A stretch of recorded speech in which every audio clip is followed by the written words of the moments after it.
Alors bonjour à tous, hein, tu sais pas toi mais... Alors vous avez été nombreux à regarder l'ancienne vidéo qu'on a faite, vraiment quelque chose de bien. Je sais pas qu'il y avait autant de monde qui aimait cet Enjoy Phoenix. Enfin, moi j'ai pas vraiment compris parce que moi j'aime pas trop Enjoy Phoenix quoi. Vous avez été un peu trop gentil. Mais bon, voilà, aujourd'hui on embarque pour une nouvelle aventure. On va parler de qui aujourd'hui? Pour ceux qui n'ont pas vu la vidéo de Kev Adams, je me suis trompé, parce que je parle d'Enjoy Phoenix. Oh, il a vendu la mèche, le salopio. Vous pouvez cliquer sur sa tête. Et là, vous cliquez sur sa tête. Vous allez pouvoir voir la vidéo qu'on a faite sur Enjoy Phoenix. Et on va parler de Kev Adams. J'ai à côté de moi, parce que vous avez remarqué, les deux autres amis qui étaient là dans la première vidéo ne sont pas là. Ils sont actuellement sur les chantiers, ils doivent travailler. Bam, bam, bam. La pelleteuse. Entre autres. J'ai imité la pelleteuse. J'ai un grand fan de Kev Adams. Voilà. Outre la ressemblance physique, je dis souvent, hein, je ressemble à Kev Adams. Je suis vraiment un fan inconditionnel de Kev. Le monde est divisé en deux catégories de personnes, les fans de Kev Adams et puis les gens qui n'aiment pas, mais pour moi ce sont des jaloux. C'est un physique avant tout, Kev Adams, un talent, un charisme fou. C'est un artiste, un grand acteur. Dylan, c'est ton Dylan. C'est ton prénom? Oui, Dylan. Oui. Tu fais quoi dans la vie, Dylan? J'anime donc un fan club de Kev Adams sur Facebook et puis c'est tout, c'est à peu près tout, hein. C'est ma seule activité. On va regarder une vidéo de que Dylan nous a envoyé. Avant toute chose, tous en l'air pour cette vidéo. Notre record, il était de 20 likes et on l'a dépassé, on est arrivé à 60 likes. Et donc là, on va essayer de battre ce record. Donc là, le pouce va passer en dessous de l'écran. On lance la vidéo. Le héros des nouvelles aventures d'Aladin. Bonsoir Kev Adams. Bonsoir Laurent, très heureux d'être ici aujourd'hui. Putain qu'il est beau, bordel de merde, excusez-moi, j'en deviens vulgaire. Bisous à ma grand-mère et à toute ma famille qui regarde votre journal depuis... Et ça c'est beau. Le respect des aînés. Tu sais ce que ça veut dire le fait qu'il en parle? Malgré le succès, malgré cette Torah qu'il fait, l'argent qu'il fait, il reste humble et simple. Et tu sais ce qui compte pour lui? C'est la famille. Allez ouais, laissons-le parler un petit peu. Si vous aviez un mot pour résumer cette histoire. Je dirais que c'est tout simplement magique. Kev Adams, c'est la magie. Tu vois. Tout simplement de vivre ce que je viens de vivre pendant ces 5 ans qui ont été absolument incroyables. Le public m'a offert tellement, enfin voilà, d'être ici ce soir, c'est pour moi. Parce que tu vois, depuis tout à l'heure, il remercie le public, son public qui le suit. Donc toi, j'en fais partie. Et tu te sens comment Moi ça me touche. Mais je me souviens, donc j'ai pas pu bouger, j'ai même pas pu aller le voir pour aller lui parler, lui demander un autographe ou alors j'allais lui faire un bisou sur la bouche, tu vois. C'est comme si il croisait un Delon, tu vois, je pense qu'il serait dans la même torpeur que moi, tu vois, dans ces moments-là. Vraiment, t'as pas de recul sur toi. D'ailleurs, j'incite tous les timides, un peu comme moi, tous les timides fans de Kev Adams. C'est un premier pas quand même, vers l'acceptation de sa timidité. Vous voyez, bien que vous soyez timide, une manière de vous manifester quand même auprès de Kev. Pouce en l'air, les amis timides. Les jeunes que je croise en tournée ou quoi me disent mais alors comment on fait pour être acteur, comment on travaille pour ce que t'aimes, lève-toi le matin. Voilà, donc ça c'est une phrase digne de Confucius. Le message c'est le suivant et c'est très important. Travaille pour ce que t'aimes, il a raison. Si par exemple tu veux être acteur, et ben tu travailles et tu seras acteur. Si tu veux être homme politique, tu travailles et tu seras homme politique. Tout est simple. Il n'y a pas d'histoire d'argent, de pistonnage ou qui fait quoi. Les gens m'appelaient Trident à l'école et tout ça, donc... Il vient de loin, Kev Adams. Les gens se moquaient de lui quand il était petit. Et ça, vous savez ce que c'est ça? C'est une leçon de courage. Alors on revient un petit peu en arrière. Laurent de la House, d'ailleurs. Est-ce qu'on vous a déjà appelé Laurent de la House? Ça arrive parfois. Il est... Laurent de la House. Oh là là, il est énorme. Incroyable. Il est énorme. Laurent de la House. Prends ton portable et... Je tweet Laurent de la House. Je mets CC Kev Adams ou pas? Avec un peu de chance, il va me RT. Un peu de chance. Comme il prend un petit peu en maturité, il prend du galon, il fait un peu l'humour un peu moins abordable, tu vois. Ah moi ça me plaît, ouais, ça me plaît, putain. Il parle comme à ses potes. La première fois, un film à gros budget. T'as vu?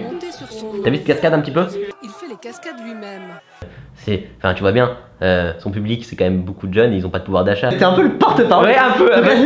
J'aimerais, je peux lancer une bouteille à la mer. Peut-être qu'on te verra à la télé et tu seras très connu. Putain, et je pourrais dire j'ai interviewé Dylan. Ça me gêne presque. On a 60 abonnés sur la chaîne. Et attends, avec une vidéo qui porte sur Kev Adams, quadrupler le nombre d'abonnés. Hein. Les amis, si vous voulez, comme vous pouvez participer et tout dans les commentaires, si vous voulez donner la chance d'envoyer un message à Kev Adams, et je pourrais peut-être toucher un petit peu du doigt le but ultime de ma vie, à savoir faire partie de l'équipe un petit peu qui manage notre bon Kev, je sais pas, hein. Moi je connaissais pas, je suis allé le voir sur scène et j'ai été impressionné aussi. Impressionné c'est le mot.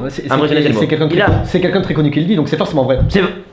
Voilà, il a juste le mot. Impressionnant. Jean-Paul Rouve. Bon, moi je t'interromps. Et bah, je sais que t'as beaucoup de choses à dire, c'est Oui. rare que tu puisses dire ça devant une caméra. Oui. Voilà.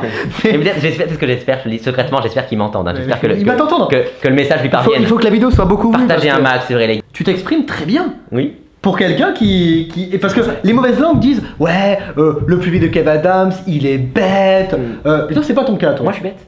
Eh non, justement. Ok. J'ai du mal à comprendre comment de manière objective on puisse être.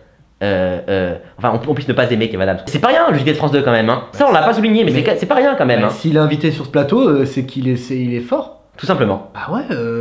Est-ce que moi, je suis invité sur le plateau de France 2? Non, pourquoi? Parce que je suis pas fort. Voilà. J'ai trouvé ça assez incroyable dans l'efficacité de la blague. C'est forcément la vérité.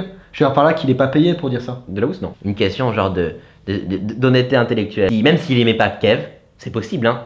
Il y en a. Si, il y en a. Les filles, j'ai envie de me servir de cette notoriété pour défendre des causes qui me tiennent à cœur. Effectivement, mon prochain film. Un philanthrope, quoi. Il aime l'être humain, tout simplement. Il faut pas se leurrer. Si jamais il fait un film sur le cancer, 100% des recettes du film seront versées à des associations du cancer. Bien sûr. Sans l'air contre le cancer. Contre le cancer. D'ailleurs, Stromae a fait une musique sur le cancer. Sur le cancer. J'ai une amie qui a le cancer. Elle a écouté la musique. Elle avait plus le cancer. Et ben moi j'ai une amie qui est. Toi aussi. J'ai une amie qui allait voir Stromae sur scène. Qui avait le cancer. Qui avait pas le cancer et elle est sortie du concert. Ouais. Et elle a eu le cancer. Après, elle a écouté cette fameuse musique sur le cancer. Elle avait plus le cancer. Elle avait plus le cancer. Et ces artistes qui sont un petit peu nos points de repère, tu vois, et ça, ils l'ont compris, ils l'ont intégré. Et ils pourraient être égoïstes et dégueulasses et servir leur propre intérêt, mais ils ne le font pas. L'élite de ce monde, les médias, tout ça, ils nous donnent de la bonne culture. Je veux dire, on a du Kev Adams et donc on peut être vraiment content de notre société. Des films comme Aladdin, qu'est-ce qu'on pourrait faire de mieux? Qu'est-ce que tu pourrais avoir de mieux? J'avais envie de mettre en vedette ces enfants malades qui sont pour moi de véritables héros. Il dit ça à la télé devant des millions de spectateurs. Grâce à ça, enfin, moi je trouve que c'est quelqu'un qui a du cœur et je me sens plus rapproché de lui. Je pense pas qu'il ait fait ça pour que je pense ça. Sur leur page Facebook et Twitter, vous c'est... Félicitations à eux. Vous c'est 5 millions. Oui. Quand on sait que la France est un pays peuplé de 65 millions d'habitants, c'est hallucinant. Hein. C'est vraiment très très bien que les jeunes aient comme modèle Kev Adams. Ça ne peut que faire évoluer la jeunesse. En bien. Dans le bon sens. D'ailleurs, toi, tu as bien évolué grâce à ça. Hein. Je te remercie. Merci. Lui, c'est la même chose. J'ai une responsabilité, mais je me suis battu pour ça. J'ai voulu être connu. Ce qu'il y a de plus important, c'est pas forcément faire quelque chose de bien ou de pas bien. C'est d'être connu. C'est juste d'être connu. Parce que être connu, c'est une fin en soi. Très pragmatique, ce gars est brillant d'une telle maturité pour son âge. Autre chose à dire, Dylan? Mettez un maximum de pouces en l'air. Si vous le faites pas pour nous, faites-le au moins pour lui. N'hésitez pas à vous abonner. Plus il y aura de monde, plus il y aura de vidéos. C'est comme ça que ça marche. Plus on risquera d'atteindre Kev. Peut-être l'inviter dans une vidéo, hein, tout simplement. Who knows? À bientôt les amis. Hein. À bientôt. Et ciao. F-A-N-A-D-I-N, le vizir, tu sens qu'il a une petite haine. Quand j'arrive à Bagdad, y'a plus de problème, monde arabe.